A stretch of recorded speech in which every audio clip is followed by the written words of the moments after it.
Semangat pagi. Salam sukses luar biasa. Baik, jumpa lagi dengan saya Fauzan Laya. Kali ini kita berbagi ilmu tentang perjudian dan pertaruhan. Ya, saya ambil dalam buku KUH Perdata pasal 1788. Nih ya. Jadi saya baca pasal 1788. Undang-undang tidak memberikan hak untuk menuntut secara hukum dalam hal suatu utang yang terjadi karena perjudian atau pertaruhan.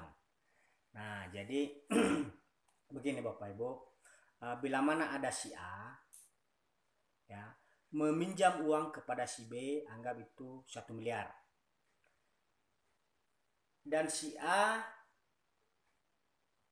menggunakan uang tersebut untuk perjudian. Ya, dan si B mengetahui hal demikian. Nah, ini menurut hukum ya.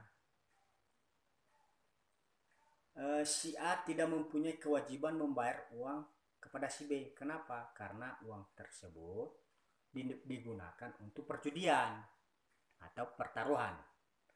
Atau contohnya si A kalah bermain judi dengan si B.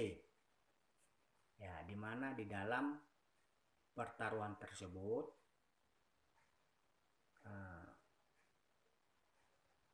si A mempunyai utang kepada si B anggap 500 juta karena si B memenangkan perjudian tersebut.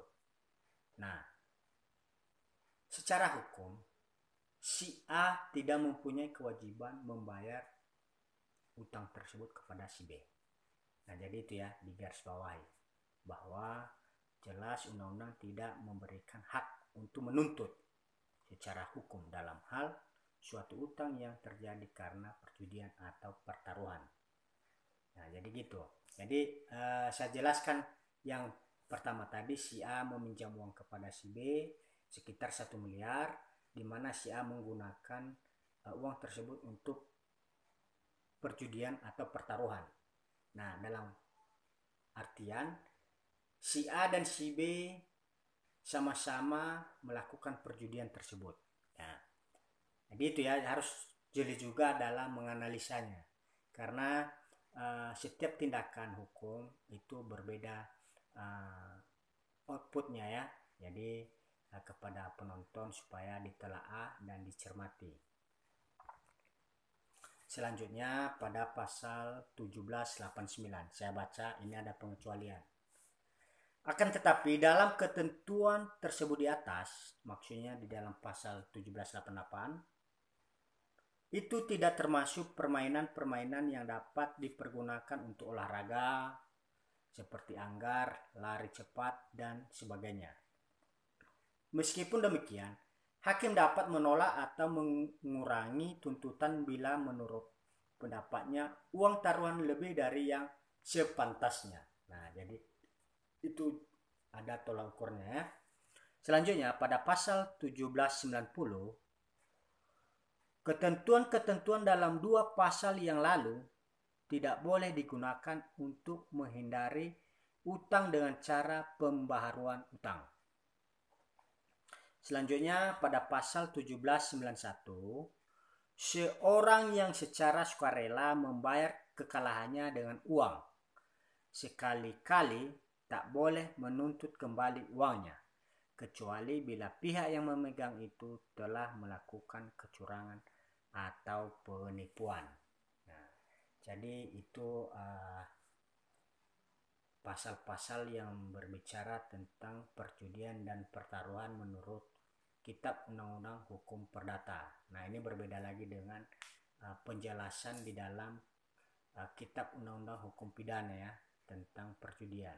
Nah, ini berbicara masalah keperdataannya ya, ini ya.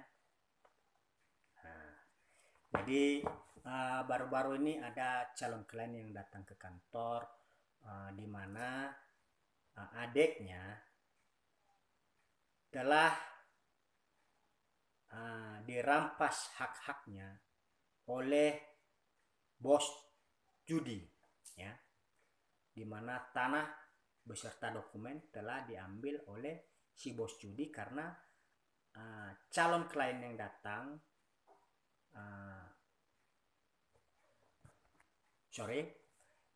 di mana adik dari calon klien datang ke kita, ke kantor advokat atau kantor pengacara.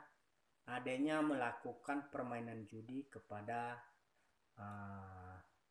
toke judi lah ya, atau bandar atau bos judi. Karena adik daripada calon klien ini telah kalah, maka dijadikan jaminan surat tanah beserta tanah. Nah, si adik di mana tanah beserta surat tanah itu adalah tanah yang ditinggalkan oleh orang tua calon klien dan adiknya yang telah mengalami kekalahan dalam permainan judi. Nah, jadi itu dalam waktu dekat akan segera kita gugat, ya. Jadi secara hukum sudah jelas tadi ya.